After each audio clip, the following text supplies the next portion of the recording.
আসসালামু আলাইকুম দেশবাসী, আশা করি সবাই অনেক অনেক ভালো আছেন, সুস্থ আছেন। এই একটা জামা পরেই চারটা কি পাঁচটা ভিডিও বানাইতে হবে, তার কারণ আপনাদের অনেক অনেক কোশ্চেন। আপনারা আমাকে অনেক কমেন্ট করেন যে ভাই, মঙ্গোলিয়াতে আসার পরে, এখানে চাকরি করার পরে, থাকার পরে, এখান থেকে কি কিছুদিন পরে অন্য কোনো দেশে, অন্য কোনো কোথাও ইউরোপ বা আমেরিকা বা ল্যাটিন আমেরিকা এরকম কোনো দেশে সেটেল হওয়া যাবে কিনা।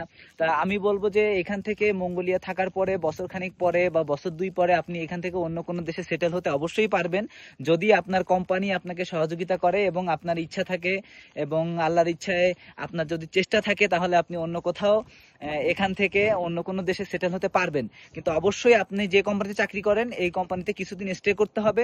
অ্যাটলিস্ট আপনার যে কন্ট্রাক্ট থাকবে, ফার্স্ট কন্ট্রাক্টটা আপনাকে শেষ করতে হবে। তারপর আপনার কোম্পানিকে জানাতে হবে যে আমি অন্য কোনো দেশে চাকরি করতে চাই, অমুক দেশে, ধরেন তুর্কি বলেন বা প্যারিস বলেন, ফ্রান্স বলেন, হ্যাঁ, এরকম কোনো দেশে এখানে আপনি চাকরি করতে চান। সেক্ষেত্রে তারাই আপনার জন্য এনওসি, তারা সেই কোম্পানি আপনাকে এনওসি দিবে এবং তারা আপনার জন্য নতুন কোনো জবের অফার লেটার নিয়ে আসবে। তারাই সকল ব্যবস্থা করবে যদি আপনার কোম্পানি ভালো হয়। আর যদি কোম্পানি ভালো না হয়, যে মনে করে যে না, অন্য কোনো দেশে যাওয়ার দরকার নেই, তুমি হয় আমার এখানে কাজ করো, নাহলে দেশে ব্যাক করো, তাহলে আপনার দেশে ব্যাক করতে হবে অথবা এখানেই থাকতে হবে। এই হচ্ছে আজকের কথা। আল্লাহ হাফেজ, আসসালামু আলাইকুম।